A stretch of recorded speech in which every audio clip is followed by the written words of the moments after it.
What is happening YouTube, and welcome back to another episode on Mob Talk UK. Thanks for tuning in, guys. Today, in the latest episode, we're going to be talking about a notorious Manchester Gangland figure from the Stockport area, and that person is Mr. Chris Little. So guys, let's dive right in. Chris Little loomed over Stockport like an absolute storm cloud. Few men in recent history have so successfully terrified local people in a small town or displayed such arrogance as Chris Little did during his time as a mob boss, basically. Chris Little burned down public buildings to show his power. He organised marches in the streets to antagonise the police. He intimidated magistrates, journalists and crime witnesses and publicly brutalised those who ever dared to cross him. It was inevitable that he would meet a bloody end eventually. And that did happen to Chris Little. He was eventually gunned down at the wheel of his £50,000 Mercedes. On Friday, the 22nd of July, 1994, Chris was driving with a friend in his £50,000 motor, which was, like I said, an open-top Mercedes coupe, to buy some wine. He was 31 at the time, in his physical prime, and he pulled up at some traffic lights. Another car pulled up and shot him to death. So let's go back in time a little bit. Let's rewind and follow the life of Chris Little, what it was all about, how he built up his reputation, leading to that fateful day in July 1994 when he was executed in broad daylight. Now, the borough of Stockport in Greater Manchester, Stockport doesn't seem to be a natural home to violent gangsterism, you could say. Certainly Stockport doesn't have the Manchester or Salford tradition of ferocious street gangs or the same reputation for organised crime as for example, Salford. But nevertheless, over the years, Stockport has always had its fair share of very hard men. Out of all of these, Chris Little was perhaps the most ambitious. Chris was born in July 1963 and he apparently began his criminal career when he organised the sale of drugs while still in secondary school. He was drawn to boxing to begin with, first as a teenage amateur at the Levenshulme Club in Manchester, then as a professional under veteran boxing manager Jack Trickett. The thing was, in the ring, Chris was said to have had plenty of heart and plenty of will to win when boxing in the ring, but he never had the ability to actually learn the skill of boxing. He fought like a street fighter, basically, like a thug, not like a fully trained, fledged boxer, if you will. So Chris's teenage boxing career was very short-lived and soon fell to the wayside. One Greater Manchester police detective once described Chris as always being highly strung. He said that Chris was always agitated, always irritable, and he said about him, if he was sitting down, he just couldn't keep still. Now, before Chris became a fully fledged villain and gangster, he did actually work a straight-laced civilian job for a while. He was a labourer on a number of building sites. Now, the story goes, how I've heard it over the years, was that one day he was working as a labourer on a building site with a mate of his, digging trenches out. It was a really rainy, cold day. Apparently, Chris had just had enough of the work he was doing. He picked up his shovel and he threw it back to the ground. And he said to his mate, "What the hell am I doing working a job like this? I'm one of the hardest men in Stockport. I could take over this town if I wanted, and that's exactly what I'm going to do." And with that, he downed his tools on site and he stormed off home and began setting out to be a gangster, basically. Chris turned his energies to organising pub and club doormen in and around the Stockport area. And soon he had about 50 men working for him, 50 doormen. He was also prepared to venture into Manchester itself when the occasion demanded. In 1991, his younger brother Nicholas was roughed up and thrown out at an incident in Liberty's nightclub in Sale for chucking drinks off a balcony, apparently. Chris Little pulled 11 of his henchmen together and they set off in a car and a van to seek revenge. They burst into Liberty's nightclub wielding coshes and clubs and hit one of the doormen on the head with a garden edging spade, waved about like a sabre in a cavalry charge. According to a Crown prosecutor, it was absolute bedlam. Two other doormen were attacked inside the club. Chris's gang made off but was seen leaving by a police patrol car who radioed for reinforcements. A roadblock was set up and they were stopped as they made their way back into Stockport, and 12 men that night were subsequently accused of violent disorder. Chris, then 27, of Marsland Terrace, Stockport, was held on remand and was later jailed for 18 months. The violence was such that Liberty's head doorman, who was an absolute giant of a man, even ran away in fear from Chris and his gang.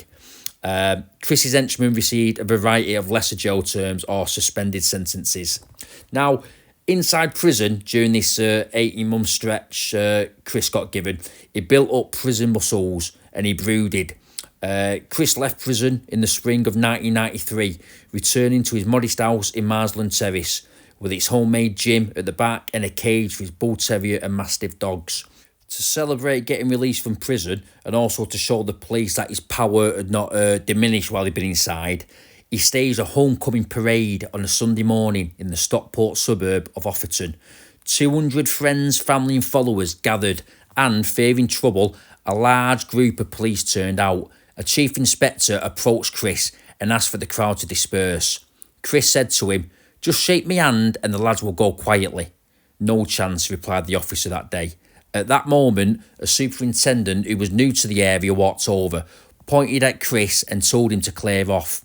To his absolute horror at the time, Chris grabbed his hand and shook it, then turned and gave the thumbs up to his pals. So this was a very clever move from Chris Little, also a very arrogant and bold move at that, because this basically gave the appearance to the crowd and all his mates that he had power over the police.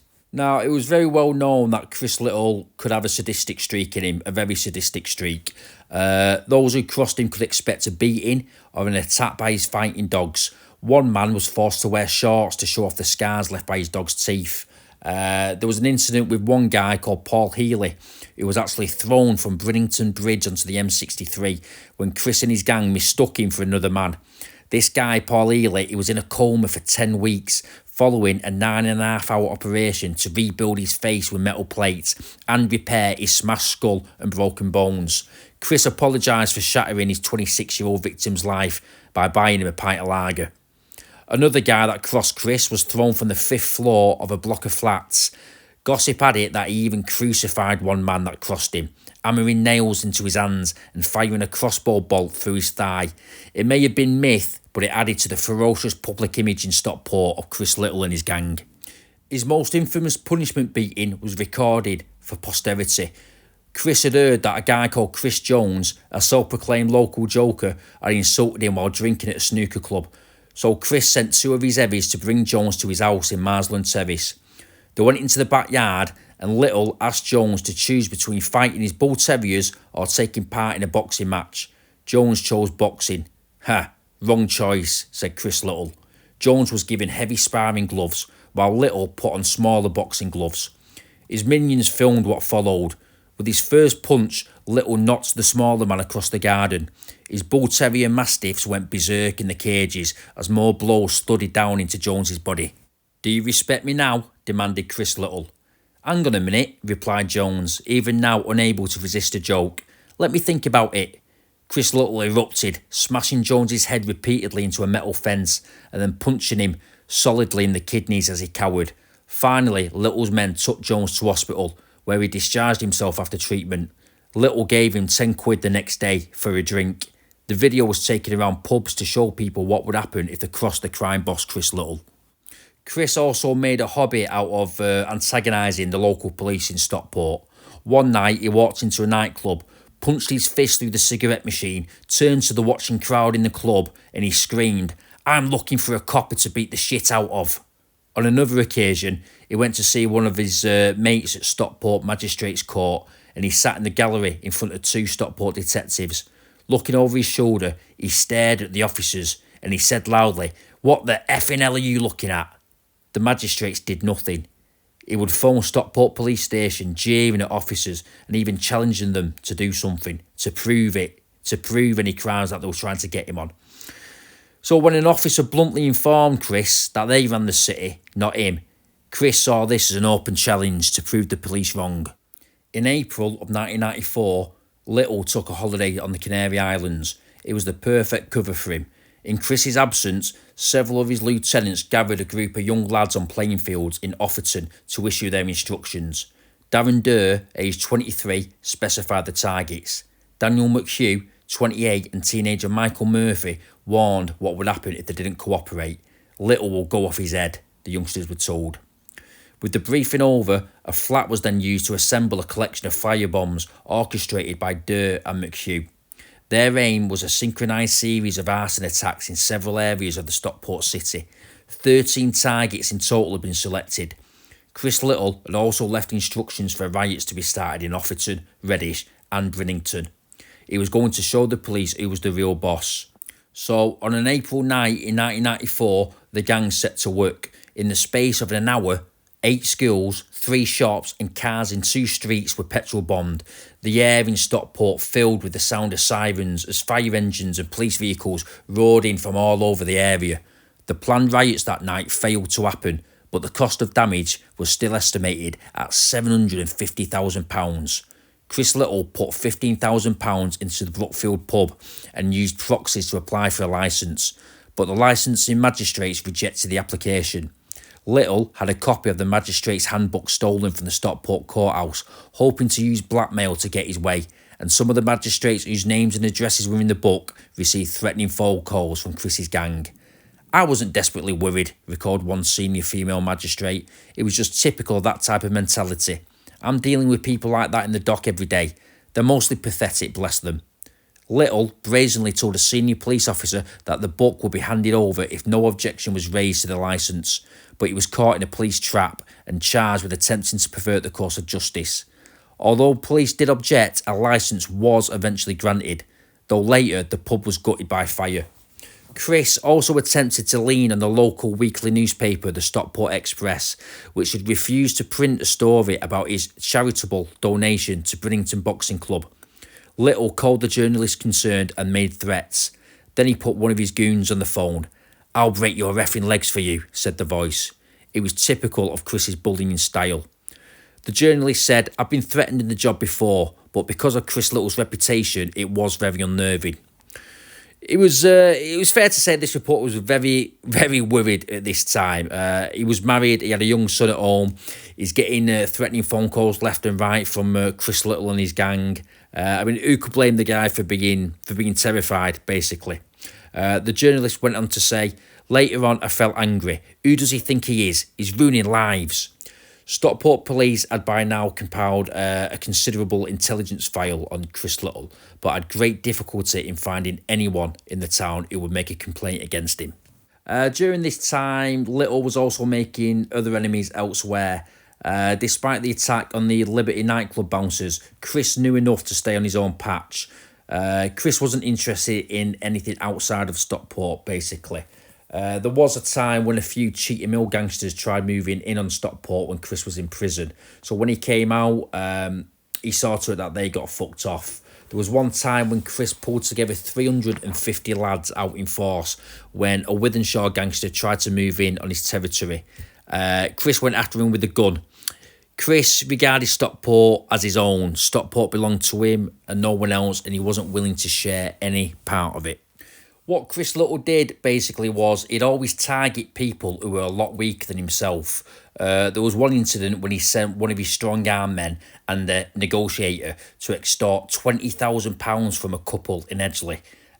Chris had heard that they had recently loaned a friend £5,000, and he sensed that they had recently come into money and he wanted some of it. The woman was assaulted, a cutthroat razor was produced, and the terrified couple allegedly saw a gun in a briefcase one of the men was carrying. Chris continually bullied lesser criminals in the city, taxing and humiliating them and building a groundswell of resentment in Stockport. He threatened to break the legs of an old woman who spoke out of turn when he pushed in at a bar of a pub.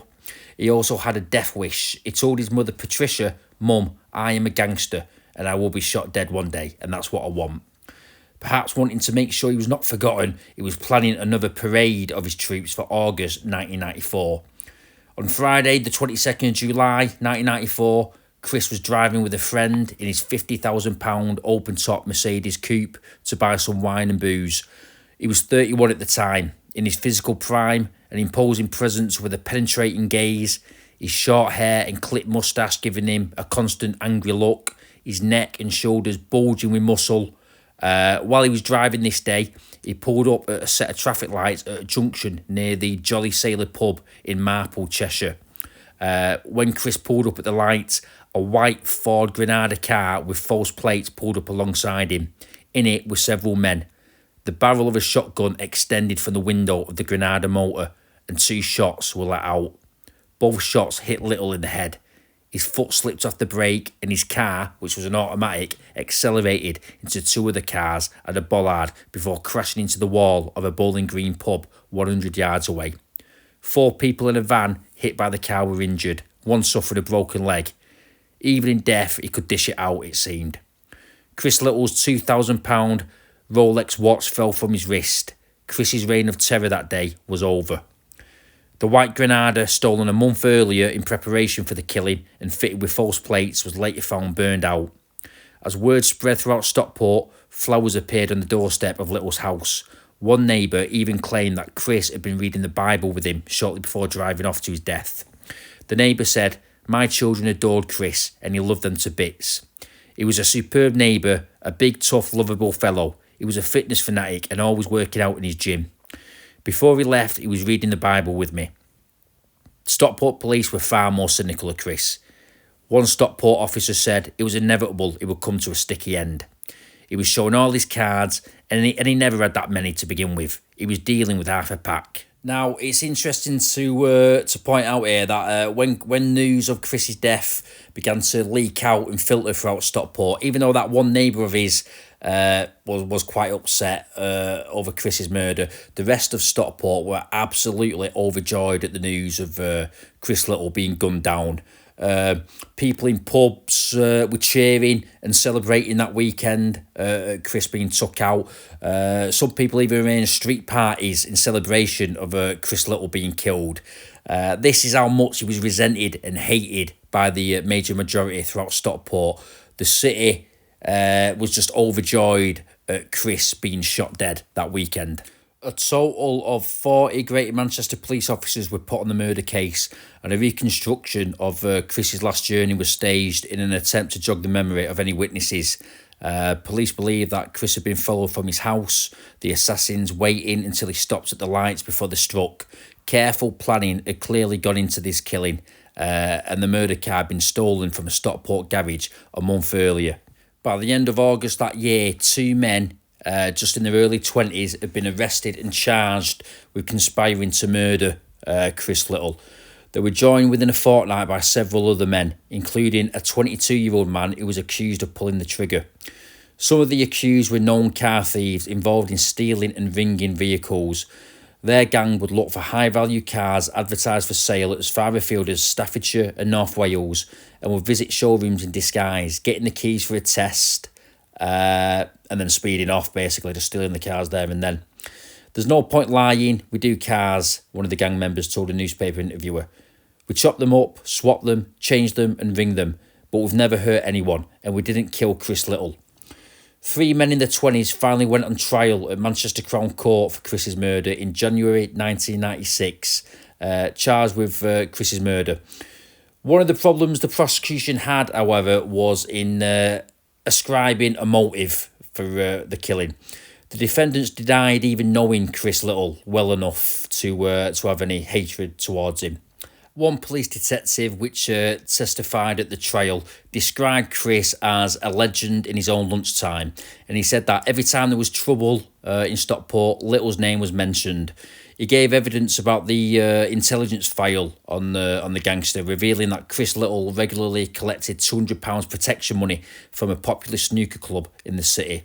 There was intelligence that drug couriers were acting on Little's behalf. One was arrested with £50,000 worth of amphetamine.